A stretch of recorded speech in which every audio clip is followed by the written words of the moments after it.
Impacto ESG, da estratégia à ação, da jornada ao relato. Estamos aqui em mais um episódio e hoje com uma convidada muito especial. Tudo bem, Karen? Tudo bom, Thiago? Tudo bem. É um prazer estar aqui com você. Eu fico muito honrada de estar aqui no Impacto ESG, tendo essa oportunidade. O prazer é todo nosso e acho que conforme a gente for conversando aqui, as pessoas vão entender a relevância, né? A importância da tua presença aqui e o quanto você contribui, né? Quando você volta o seu olhar para essa questão ambiental, da sustentabilidade, né? A ideia da Play Recycling, que é o nosso programa de educação ambiental infantil, é justamente criar desde cedo um condicionamento, uma visão que seja absolutamente natural para a criançada ao longo da caminhada delas, né, ao longo da vida delas, de que o meio ambiente, o entorno está dentro da gente, nós somos o entorno, não existe uma separação, né? Nós somos simplesmente mais um grãozinho de areia dentro desse planeta Terra, né? E todo mundo interage e todo mundo depende um do outro. Então, se, por exemplo, existe um problema próximo ou um problema distante, isso me afeta, de alguma forma isso me afeta. Olha, eu fiquei muito encantado, Karen, de ver o seu currículo e depois de ver essa fala, né? Então, fala um pouquinho de você para as pessoas entenderem também por que eu estou assim tão entusiasmado, porque eu acho que a sua contribuição, não tenho certeza, a sua contribuição ela é muito relevante para tudo isso, né? Então, você vem da formação da área química e a sua formação foi na Alemanha? Isso, eu me formei na Universidade de Heidelberg, na Alemanha, em Química, né? Na universidade mais antiga da Alemanha. E depois eu fiz parte do meu doutorado na Alemanha, nos Estados Unidos, no MIT, e a minha tese foi defendida pela UFRJ, no Rio de Janeiro. Que legal, é impressionante, né? Que você vem com uma formação tão incrível, né? E todo mundo imagina que essas pessoas vai de qualquer forma ficar na área da indústria, na área das empresas, né? E você vem com a sua empresa já para uma empresa que tem um compromisso com a área ambiental, com a sustentabilidade e com a educação, né? Quando eu vejo que você cria um projeto que é voltado para as crianças, como que é isso? Exato. Eu, na realidade, eu trabalhei sempre a minha vida toda na área farmacêutica, na área de desenvolvimento, né? Desenvolvimento de produtos, desenvolvimento de novos negócios. E chegou a hora, então, de desenvolver seres humanos, né? Parece um pouco ambicioso isso, mas eu acho que isso vai ser uma coisa praticamente natural para muita gente, a necessidade da gente desenvolver esse outro olhar para o nosso entorno, porque o olhar que vem sendo desenvolvido há muitos séculos não está funcionando, né? Claramente, né? Basta a gente respirar esse ar que a gente vem respirando aí nos últimos dias, né? Sim, eu tenho dito, todo programa eu repito algumas coisas. Parece que já virou assim um lugar comum algumas falas minhas, né? E eu, como venho também de uma caminhada social, política, eu estou muito focado às vezes na pessoa, né? Sim. E eu puxo muito a sardinha para o social. E eu costumo dizer assim, olha, quem está acabando com o meio ambiente são as pessoas. Quem pode transformar tudo isso são as pessoas. Se a gente não focar no social, se a gente não focar no ser humano, nós não vamos conseguir essa transformação. Tem uma coisa que eu vi no seu material, que quando eu li, você diz assim, reciclar atitudes, né? Exatamente, reciclar atitudes. Porque hoje em dia a gente já tem tanto conhecimento e tantas ferramentas, tanta tecnologia, mas a gente, de uma certa forma, a gente continua repetindo atitudes e erros, né, do passado. Isso é praticamente natural no ser humano, né, que o ser humano, quando encontra um caminho que dá, vamos dizer, que gera uma área de conforto, é difícil sair de lá, né? Só que o nosso conhecimento hoje já mostra que se a gente continuar repetindo essas atitudes, o preço que a gente vai ter a pagar é muito alto, né? Então, a intenção justamente do programa da Play Recycling é preparar indivíduos para chegar até 2050 né, que, segundo a ONU, vai ser uma realidade muito diferente da realidade que nós temos hoje, né, onde as pessoas não vão ter mais, provavelmente, veículos próprios, né, as pessoas vão andar em veículos compartilhados, vão ser, na realidade, robozinhos, né, que você entra, programa e ele vai te levar para um determinado lugar. A pessoa também não vai ter moradia pertencente a uma única pessoa, as pessoas vão morar em cômodos e aí depois elas terminam um projeto num determinado local e aí elas vão e se mudam para outro local, né? As pessoas vão poder fabricar nas suas próprias casas utensílios próprios com impressoras 3D. A reutilização de materiais vai ser uma coisa mandatória.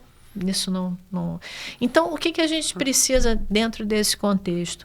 Nós precisamos ter indivíduos com flexibilidade, com empatia, com criatividade, com respeito pelo seu entorno, pela diversidade. Por quê? Porque a compartilhação ou compartilhamento dos recursos vai ser algo permanente e natural. Então, essa cultura do eu, para mim, como eu vou me dar bem, isso já era. Não existe mais, né? Porque como eu costumo dizer, gente, o meio ambiente, né? Assim, não existe essa fronteira, né? Porque a gente só é 43% de célula humana, o resto tudo são micro-organismos, fungos, bactérias, quer dizer, a gente é muito mais os outros do que a gente. Então, vamos parar com isso sem falar de elétrons, né, e de partículas subatômicas que a gente está aqui trocando, né? A gente está aqui trocando energia nesse exato momento, né?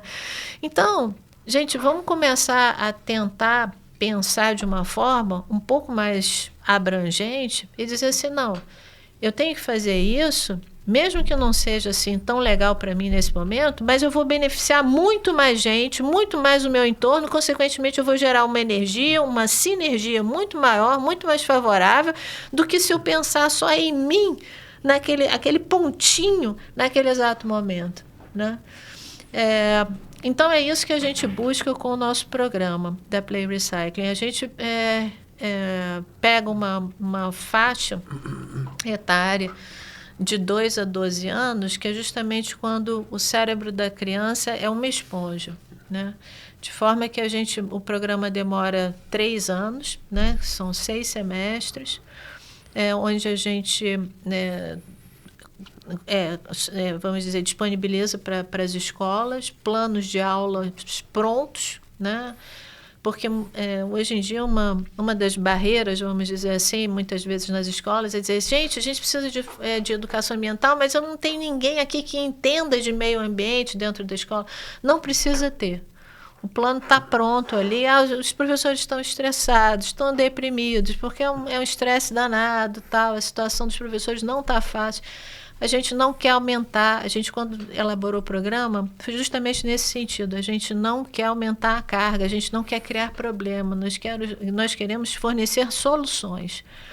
Então, os professores recebem os planos de aula prontinhos, está tudo ali pronto, o material que eles vão usar, as atividades, se não tiver uma atividade, vamos dizer, que se adeque à realidade, tem outras atividades propostas também, né? São sempre 3 atividades propostas. E, no final, tem um desafio que a criança leva para casa para fazer com os pais, ou com a família, ou com os responsáveis. De forma que o nosso objetivo é pegar 3 agentes ali nessa situação. A criança, quer dizer, o professor, em primeiro lugar, que recebe um conteúdo um pouco mais denso, que, se ele quiser, ele se aprofunda naquele conteúdo. E depois vem a parte da criança, né, o agente criança, e, por fim, os responsáveis, né? E aí o nosso objetivo é esse. A gente está em escolas particulares, né, no Brasil, em diversos estados. Nós estamos nas escolas municipais de Campos do Jordão. E, quer dizer, nós escolhemos assim 2 universos diferentes, né, o público e o privado, para realizar nosso trabalho. E nós geramos também indicadores, de forma que a gente pode monitorar como está sendo o nosso resultado, porque, afinal de contas, por ser o único, quer dizer, o primeiro e único, né, até o momento, programa com essa abrangência e com essa intensidade, a gente precisa avaliar, né, se está tendo uma boa receptividade, se está dando resultado. E está, principalmente, essa avaliação é bem bacana em Campos do Jordão, por serem escolas municipais, a gente consegue pegar vários nichos socioeconômicos, né? E aí a gente consegue avaliar o comportamento direitinho, assim, de como é que é, independente de ter uma realidade mais adversa ou uma realidade mais favorável, né, das crianças. E está sendo um sucesso, né? O pessoal está gostando bastante, né? Então, claro que a gente tem pontos ali a serem melhorados, e aí você deve pensar, mas quais são os pontos, cara? Os pontos não é a moçada, não são as crianças, os pontos são os adultos, são os pais. É difícil ainda atingir a mente cristalizada, né? A cabeça cheia de vícios ainda e de percepções equivocadas que vêm de uma educação de outra época, porque realmente a gente está numa fase de quebra de paradigmas, né? A gente está numa fase realmente de mudança. Essas mudanças de comportamento em relação ao entorno são mandatórias, né? Mas a gente já começou a desenvolver algumas dinâmicas para puxar os pais também para o nosso lado, né? Desenvolvendo eventos onde os pais participam. Tem, inclusive, no nosso Instagram, quem quiser acessar, né? Instagram Play Recycling, onde a gente... por exemplo, teve uma escola recentemente que realizou uma pequena votação ali, um campeonatozinho de quem fazia os melhores brinquedos, assim, cada um fazia um brinquedo, só com material reciclado. E aí foi uma farra, estavam lá os pais, todo mundo torcendo, tal, teve premiação e tudo. Então, assim, é para puxar os pais, para os pais começarem, e em breve a gente vai começar a fazer um outro trabalho direcionado especificamente para os pais, de forma que os pais comecem, ou os familiares, enfim, os responsáveis, né? Às vezes as crianças são criadas não pelos pais, mas por avós, etc., e que elas possam, né, que quando a criança chegar e disser assim, não, você podia fazer desse jeito, não, isso é bobagem. Não, tem um sentido ali, né? Porque eu posso, de repente, fazer uma placa solar na minha casa e eu não preciso usar um material caro, eu posso usar um material barato. Então, de forma a puxar esse olhar também para os responsáveis, sabe? Interessantíssimo. Eu estava aqui quase não me mexendo para não te interromper. Isso é genial. Isso é ESG de impacto, né, que a gente fala. E, lógico, sempre nós temos como melhorar, mas a gente já dá para falar que o seu projeto é incrível, ele é perfeito, ele é muito bem estruturado. E Obrigada. Eu vou dividir com você uma coisa muito interessante. Eu tenho 2 sócios. A Carole, que também faz nossa assessoria de imprensa, é uma das nossas sócias, e o João Paulo, que também é um sócio investidor. E eu conheci o João Paulo na política, lá no Partido Verde. E por que ele procurou o Partido Verde? Ele tem, aqui próximo de Atibaia, um imóvel, né, uma casa de campo, e estava pegando fogo, né?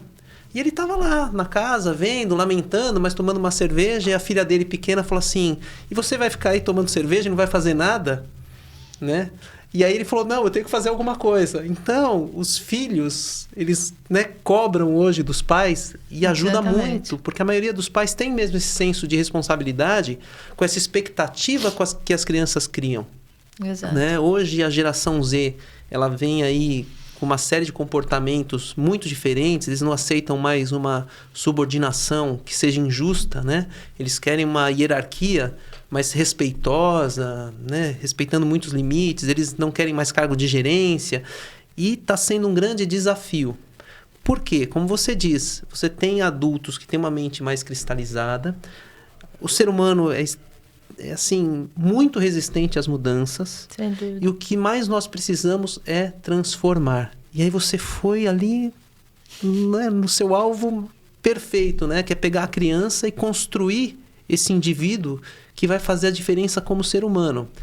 E eu acho que a gente, quando transforma da criança, a gente cria conceitos que vão se perpetuando, né? Exatamente. Né? Exatamente, Tiago.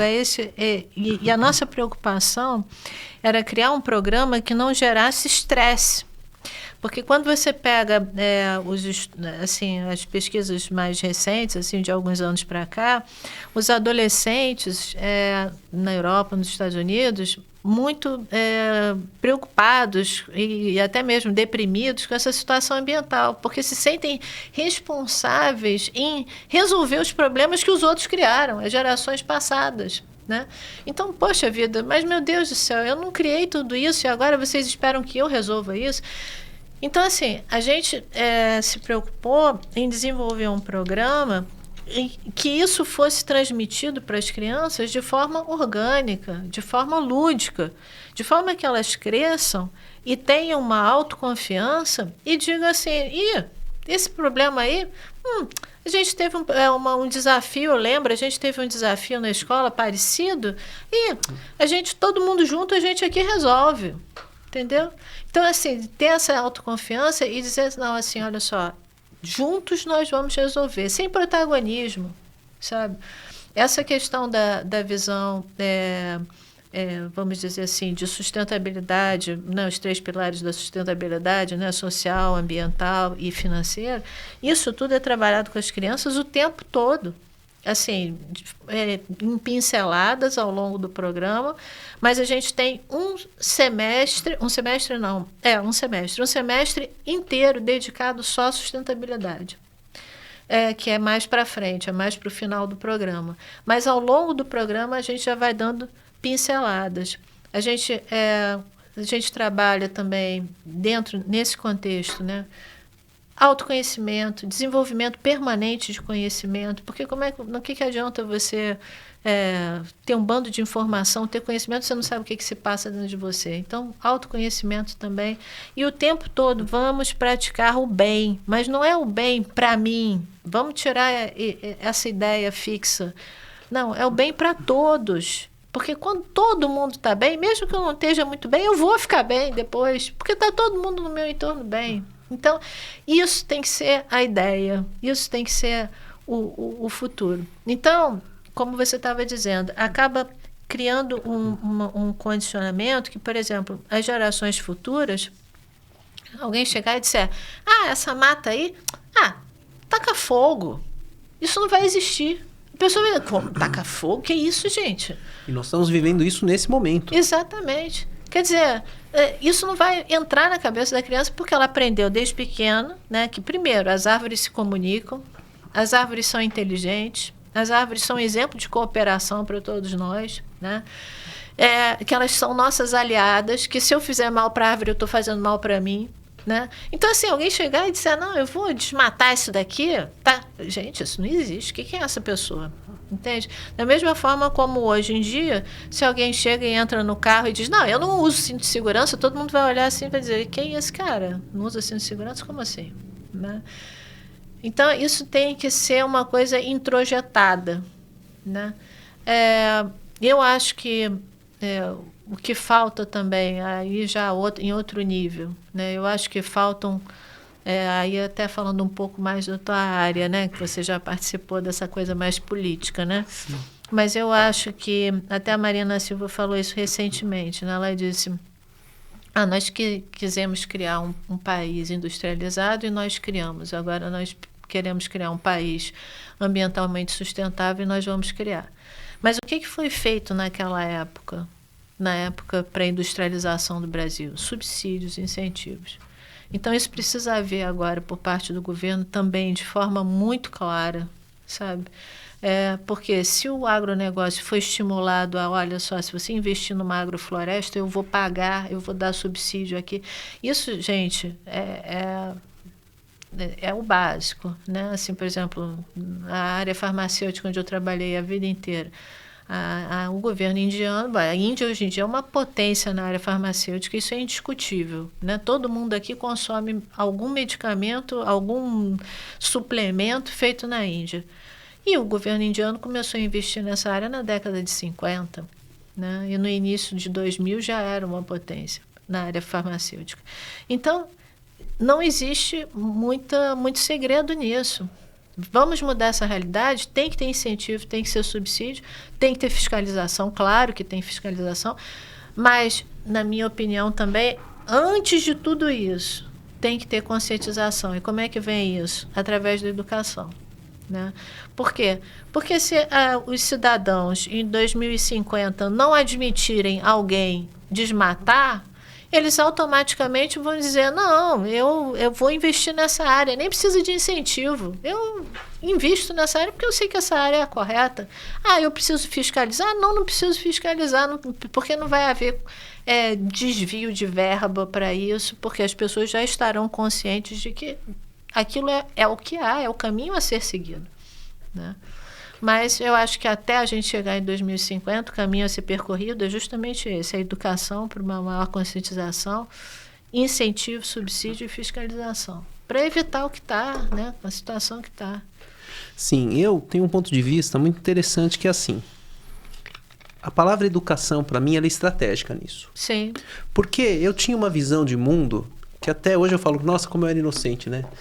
Quando eu vi a internet, eu falei assim, nossa, internet, rede social, as pessoas vão ter tanto conhecimento, né? E vão ter onde se expressar. E eu achei que isso pudesse ser positivo. E isso sozinho não é positivo. Então, se você não tiver educação para formar essa consciência, Exatamente. que hoje é uma educação totalmente diferente. Exato. A educação que a gente já criticava, que nós falávamos muito assim, olha, a gente tem uma educação que é para fazer um analfabeto funcional. As pessoas sabem escrever e apertar um botão. Mas a pessoa que sabe escrever não sabe ler, no sentido de que não interpreta aquilo que ela leu. E uma escola que veio doutrinando as pessoas assim, né? Decora isso, responde em múltipla escolha. E hoje você tem toda a informação do mundo e as pessoas não estão conseguindo criar os prompts para pedir para a inteligência artificial te entregar o conhecimento. Exato. Então o raciocínio lógico ele vai se tornar cada vez mais o que vai distinguir o profissional, porque o conteúdo já está aqui. Exato. Ele já está, a informação está aí. E essa discussão que eu acho boba, né? E a educação e escolarização. Educação em casa, escolarização é no ambiente institucional.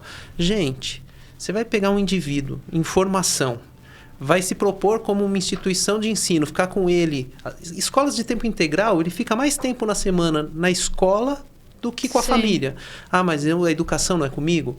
Então eu acho que é uma visão tão simplória, porque a gente tem que ter uma visão sistêmica hoje. Sem dúvida. Né? E aí vem um projeto como o seu, e aí me traz esperança, né? E é muito bom conversar assim com você e saber que não é só o projeto que é bom, mas que por trás do projeto tem uma cabeça como a sua, que é uma cabeça aberta, uma cabeça que pensa em inovação, uma cabeça que tem um raciocínio assim, lógico e consciente, né?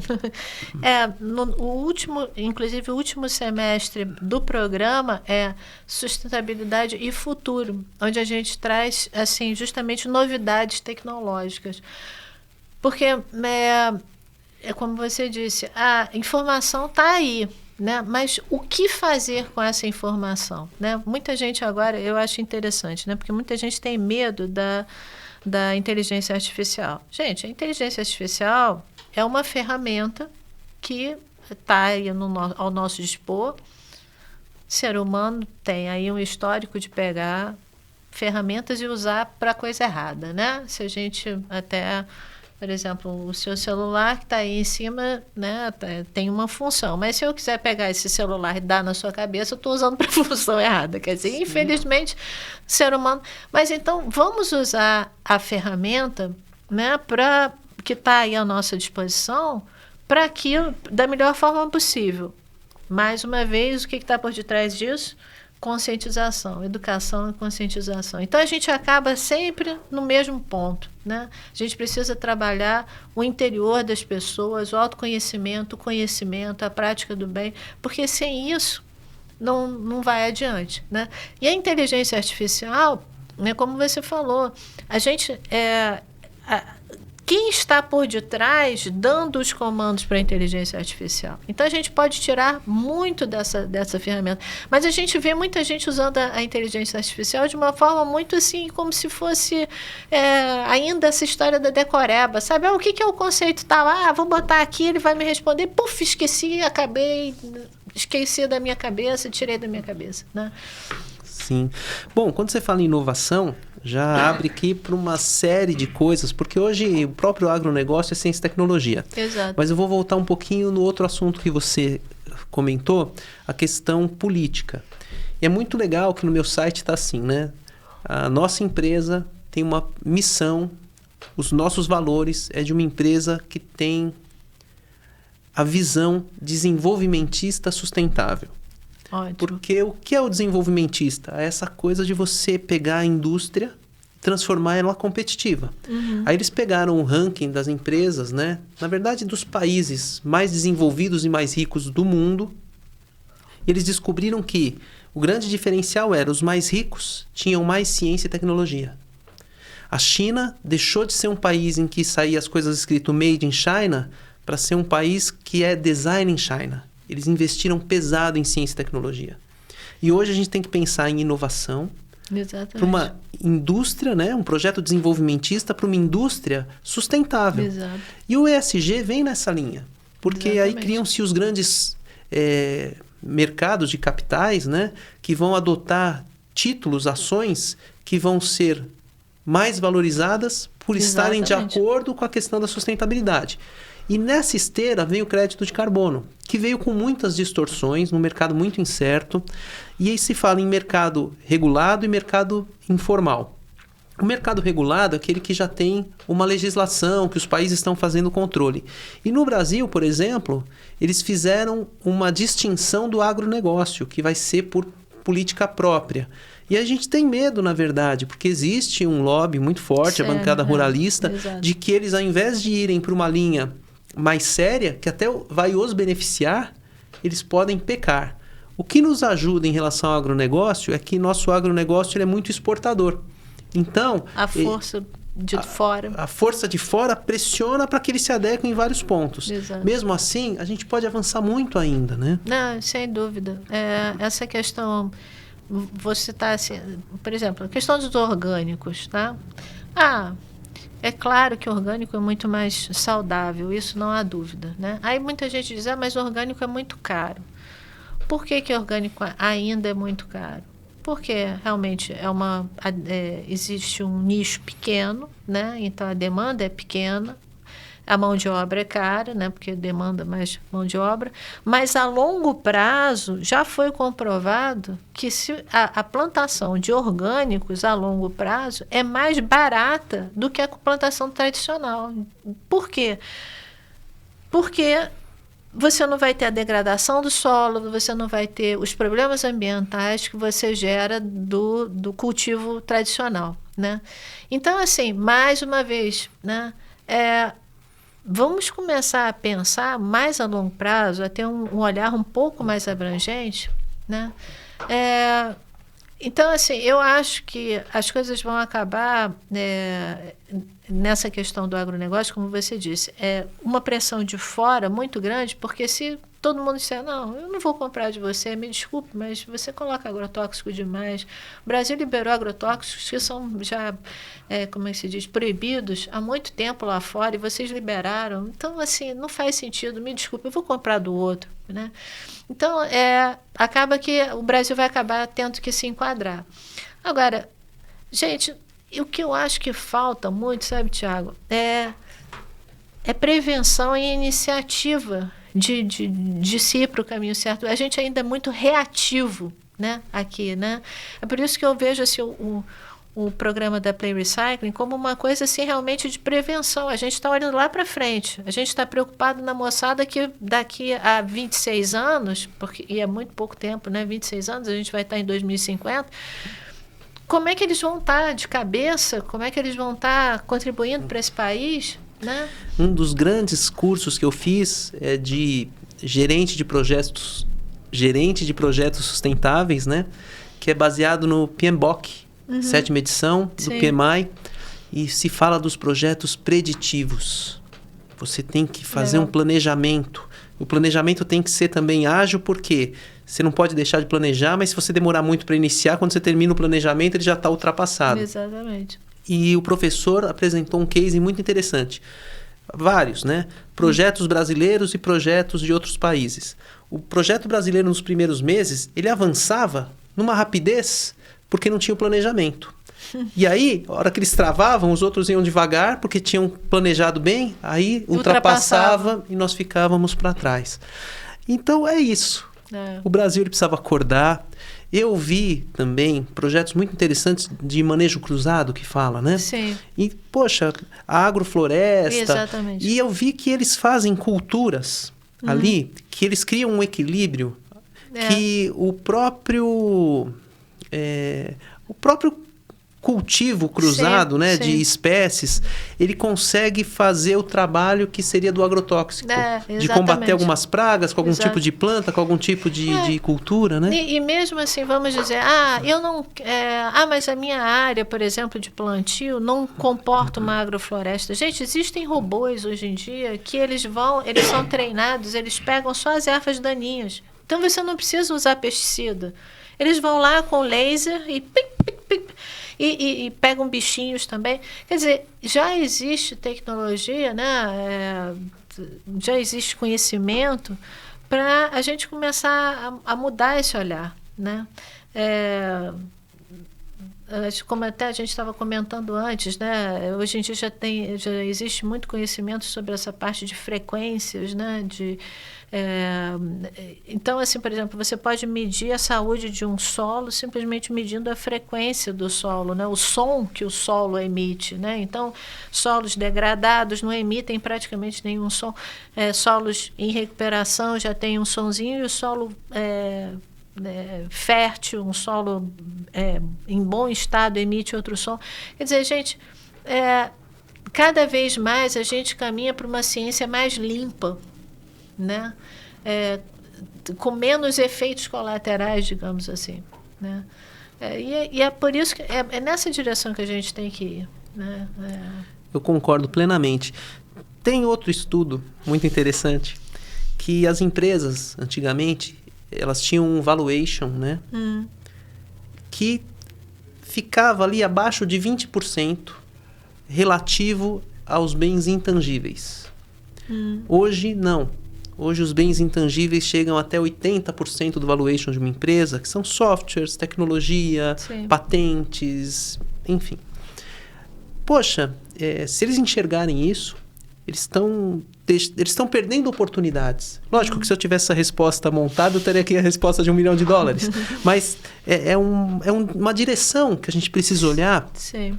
Que se eles tiverem uma solução muito boa, isso é ciência e tecnologia. Exato. Então, eles não vão ter aquele produto muito caro. Mesmo assim, a margem de lucro pode ser muito maior e o valuation da corporação pode ser muito maior. Exato. Porque eles detêm algo que está aí intrínseco a essa transformação do mundo que é cada vez mais célere. Então, é difícil a gente montar essa linha de raciocínio, né? Porque a gente está construindo um ideal, né? Ou caminhos, e que eu acho que a indústria, em partes, já sabe disso, né? Sim, a indústria sabe, mas eu acho que existem... como é que eu vou falar? Talvez cabeças antigas, pensantes, que vêm de uma outra geração, que vêm de um outro universo, ainda muito moldadas só para essa questão do lucro e do benefício, do eu e do egocentrismo, e que precisa ser mudada, né? Como você disse, essa geração Z simplesmente não aceita mais determinadas coisas, mas é uma coisa muito recente, né? Dentro das próprias casas existe aí um conflito, né? com as gerações Z. Não, mas como assim? Né?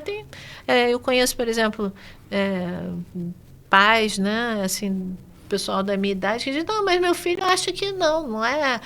Para que eu vou ficar me matando para trabalhar, para ter uma casa própria? Eu não quero ter uma casa própria, isso não entra na minha cabeça. Mas é justamente por isso, porque esse pessoal é que em 2050 vai mudar de lugar tranquilamente. Não, eu tenho um projeto hoje em dia, sei lá, na Austrália, amanhã eu vou estar na China, depois eu vou para a Indonésia e tá tudo certo, né? Por quê? Porque esse pessoal reconhece que, na realidade, estamos dentro de uma única bola, né? E que tudo é uma casa só, né? E isso é fantástico. E antes não, vamos aqui nos encastelar aqui numa ilha de luxo ou de sei lá o quê, e em volta o resto que se dane, né? Que foi o que foi feito. Exato. Muitos países do mundo destruíram totalmente suas florestas, sua área verde. A gente vive em São Paulo aqui, numa cidade que ela está impermeabilizada, toda de concreto. Aí teve aquela briga do Teatro Oficina com o terreno do Silvio Santos, que agora conseguiram, né? Vai ser o Parque do Bexiga, lá tem uma nascente, e eu vi um estudo de um pessoal ligado à arquitetura, urbanismo, a quantidade de nascentes que nós tínhamos em São Paulo. Eu vi isso também. A gente cimentou tudo, poluiu tudo, e a água tem que viajar da cantareira. É uma tristeza. É uma coisa absurda, né? Então, isso me deixou muito entristecido de ver que nós estamos em 2024 e a gente não está conseguindo corrigir.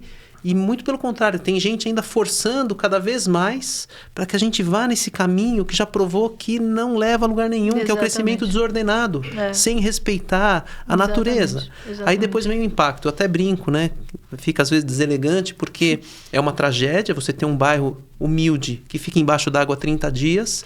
Mas já viu o nome do bairro? Não. Jardim Pantanal. Sim, Por que tem esse nome? Tem esse nome porque já era uma área ali de várzea. Exatamente. Então, olha, é terrível. Não. Mas a gente precisa falar muito em inovação, em educação. E eu, de novo, volto a dizer, o seu projeto ele é incrível. Obrigada, muito obrigada. Eu fico muito feliz. A gente realmente acreditou nele, assim, a gente começou na época da pandemia, né? A Play foi criada em agosto de 2021, ela nasceu em agosto de 2021. Aí nós passamos praticamente um ano inteiro fazendo laboratório, indo às escolas e cobrando, assim, nada praticamente, só para fazer as dinâmicas e testar para ver se o nosso raciocínio, a nossa ideia tinha eco, né? Se as crianças realmente gostavam e os professores também. E aí, depois desse um ano, início de 2023, nós começamos, então, realmente nas primeiras escolas particulares, e aí eu me mudei para Campos do Jordão, justamente fugindo do aquecimento global, porque a situação no Rio realmente começou a me incomodar bastante, o calor e tudo, e eu disse, gente, onde é que é a cidade mais alta do Brasil? Vou para lá, Campos do Jordão. E aí eu fui e disse, não, gente, não faz sentido a gente ficar só com o olhar para as escolas particulares. A gente tem que expandir isso para todo mundo. Vamos para as escolas públicas, porque, inclusive, a gente tem que saber se isso dá certo, né, num outro ambiente. Aí, começamos, então, em Campos do Jordão esse ano, né? Fizemos a nossa avaliação do primeiro semestre, geramos um relatório com todos os indicadores. E aí já estamos na segunda edição, porque a gente fala que o programa da Play é uma obra viva, então cada vez a gente vai acrescentando mais coisa, vai adequando cada vez mais ali pequenas nuances que a gente acha que precisam ser mudadas, né, melhoradas, aprimoradas. E aí é isso, a gente gostaria de ir para outros lugares também, para outros municípios.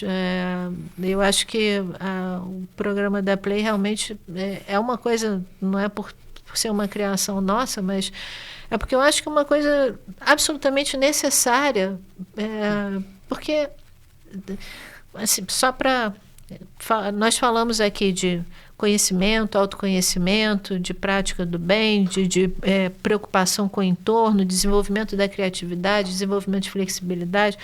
Então, só para dar um exemplo, por exemplo, no Butão. O Butão não é um país economicamente desenvolvido. Não é. Para eles, o importante não é o PIB, eles têm um índice de felicidade. Uhum. Então, até os 5, 6 anos, a criançada aprende compaixão, aprende conceitos, empatia, né? Mas isso daí é uma visão muito diferente. Aqui no mundo ocidental isso não serve. Pode ser, mas a gente está tão feliz assim que a gente pode dizer assim, não, a gente está muito bem, a gente não precisa disso. Não, a gente não está, né? Então, assim, vamos tentar pegar também uma experiência de autoconhecimento, de desenvolvimento de valores, para ver se a gente não melhora um pouquinho, né? Sim. Tem uma coisa até para descontrair, muito legal da história do Butão, que eles usavam a cannabis para alimentar o gado, porque dava mais fome, né? E aí chegou a MTV lá, tardiamente, e os jovens começaram a fumar cannabis e foi um problemão e tal. Mas traz muitos ensinamentos tudo isso, e o Butão é um lugar... Eu gosto muito do Butão, gosto muito do Tibete. E já que a gente entrou assim, né, nessa questão, fala um pouquinho de como é na Alemanha. Porque eu tenho uma visão de que a Alemanha está muito avançada na parte educacional. A Europa como um todo é bastante avançada na área social. Como é na Alemanha essa questão do meio ambiente, da educação? Na Alemanha essa questão ambiental é uma coisa assim que, por exemplo, desde que eu era pequena, né, existia já uma preocupação com a reciclagem muito grande, né? Então, por exemplo, eu às vezes ficava incomodada quando... porque tinha horários, né, para a gente reciclar, por exemplo, vidro, né? Tinha aqueles sinos, né, que você joga a garrafa lá dentro, ela já quebra automaticamente, depois vem o caminhão, me carrega aquele sino, né, e leva já os vidros todos quebrados. Só que tinha horário e dia para você fazer isso. Então, por exemplo, não podia ser no domingo, porque senão incomodava a vizinhança, o barulho, né, porque lá tudo é muito organizado. Então, às vezes, assim, também na época da faculdade, naturalmente, isso também, né, continua existindo, né? Eu, quando eu era pequena, me chamou muita atenção, mas na época da faculdade, às vezes o pessoal fazia uma reuniãozinha, tinha que ficar guardando as garrafas até segunda-feira, porque não podia jogar no domingo. Mas, assim, só para dar um exemplo de que realmente essa situação de reciclagem, de reaproveitamento de materiais é uma coisa muito forte. Talvez pela Alemanha ter passado, né, por uma situação de guerra, ter sido arrasada durante a guerra, tudo isso que a gente já sabe, né? Mas eu acho que também por a questão dos verdes, né? O Partido Verde lá é bastante atuante, né? A indústria química é muito forte, né? A Alemanha é o berço da química, né? Já na década, se eu não me engano, na década de 70, por aí, não me lembro exatamente, mas o nível de poluição no Rio Reno era tão grande que os moluscos estavam mudando de gênero. Por quê? Por causa da quantidade de interferentes endócrinos, né? De poluentes na água do rio, né? E como é um país pequeno, mas a própria cultura alemã é muito preocupada com essa coisa de contato com a natureza. Já aqueles povos anglo-saxônicos adoravam as árvores, né? Tinham um respeito muito grande pelas árvores, os deuses moravam nas florestas e tal. Então, assim, a manutenção da floresta é uma coisa muito importante, né? Então, eu acho que uma mistura de tudo isso gera uma preocupação grande com o meio ambiente. Por exemplo, né, quando eu estava na faculdade lá, já existia na época, isso na década de 90, medidores de concentração de ozônio no ar, né? Se a concentração de ozônio ultrapassasse um determinado valor, não se podia sair de carro, só usar transporte público, né? Porque começava a agredir as mucosas e tal. Então, assim, é uma outra cultura, né? Mas acho que também é advinda de todo esse processo muito forte de industrialização do país. Eu acho que, assim, o Brasil, naturalmente, às vezes a gente ouve os governantes, né, alegando, mas os europeus destruíram todas as florestas, eu não sei o que lá. E a gente, então, assim, quase que dizendo, então a gente também pode desmatar muita coisa. Gente, pelo amor de Deus, né? Eles destruíram numa época que não tinha conhecimento. Hoje em dia a gente tem o conhecimento e a gente vai fazer as mesmas besteiras? Não, né? Não, absolutamente não existe desculpa para isso, né? Não tem mais justificativa, né? Eu acho que nós vivemos um tempo que para mim é muito triste, porque nós temos tanto conhecimento, nós temos tanto avanço científico, tecnológico. Eu costumo dizer assim, que a questão do conhecimento, a ciência e a tecnologia, é que você consegue fazer uma linha de avanço. E quem vai pegando esse avanço vai aprimorando e sempre aprimorando. E aí, se a gente não trabalha um projeto como o seu que educacional, nós não. Meu conhecimento se encerra em mim. Se eu não trouxer essa criança para esse aprendizado, se eu não levar todo esse conhecimento, se eu não levar todo esse aperfeiçoamento que tem dessas convenções, né? Exato. Como cidadão, como alguém preocupado com o meio ambiente, com a questão do clima, se eu não conscientizar, eu não levo adiante, não é automático. Exatamente. Na ciência e na tecnologia, no conhecimento é mais simples, porque a ciência descobriu até aqui. Então vamos pegar daqui e vamos aprimorar a partir daqui. Você tem uma linha de continuidade. O ser humano não. Se a gente não focar na educação, o nosso se encerra aqui, não é automático. Exato. Né? Tem que começar tudo de novo. Você vai pegar uma criança do zero. Não são todas as crianças que, mesmo tendo a educação, vão se tornar médicas ou engenheiras e ter todo o conhecimento. Então, você não consegue transferir como o conhecimento científico-tecnológico você consegue dentro de uma cadeia industrial, vamos dizer assim, ou dentro de uma academia. Então, esses desafios, eles me motivam, mas eles também me amedrontam. Porque nós estamos em 2024 com um negacionismo muito grande, inclusive na questão do clima. Quando parou que... A gente estava numa discussão tão avançada que aí eu brinco, que eu me senti na parábola do Platão, ao contrário, na caverna, né? Ao contrário da caverna. Ao contrário, porque na caverna, eles estão olhando lá para as trevas, né? Para as sombras, e alguém fala, tem luz lá fora. E eu tô vendo os movimentos progressistas crescendo, o avanço científico, a medicina, a tecnologia, e eu tô olhando para a luz e alguém fala, as trevas ali, eu falo, imagina... Não, tem lá negacionista, tem gente achando que a Terra é plana em 2024. E aí isso me causou um certo desconforto, porque eu também me sinto responsável no sentido assim, de que mundo nós estamos entregando para essa geração. Porque acaba sendo, na prática, isso mesmo. Olha, nós estamos educando vocês pelo seguinte, a gente estragou tudo, agora vocês vão ter que consertar. A gente está pegando o problema e colocando no colo deles, né? Isso me incomoda muito, muito mesmo. É um peso que eu trago na consciência, porque a gente pensa como um todo, né? Então somos nós. Sim. Né? Eu acho que, assim, eu sou uma pessoa, assim, extremamente, assim, eu acho que a gente tem que, tudo bem não, tudo mal que fizeram no passado e tal, mas, assim, vamos olhar para frente, e eu acho que ainda tem tempo, embora seja meio, assim, bem arriscado esse pouco tempo que a gente ainda tem, quando a gente ouve, por exemplo, essa questão da Amazônia, né? Vamos atingir o ponto, estamos quase atingindo o ponto do não retorno, né? Que é ali os 20% de desmatamento da Amazônia, a gente já atingiu 18%, então como é que vai ser, né? Mas a gente ainda tem um tempo. Então, vamos usar esse tempo a favor dessa geração que está por aí, porque elas têm muito mais ferramentas do que nós tivemos, por exemplo, naquela época, quando a gente tinha a idade deles, né? E eles, vamos dizer, transitam com uma série de tecnologias que a gente também não tinha à disposição. Então, vamos colocar eles no lugar certo, nos trilhos certos. Então, a gente ainda tem um tempo. É por isso que, assim, minha aposta realmente é na moçada, é no pessoal assim que tá aí, que é pequenininho e que vai poder fazer a diferença, sabe?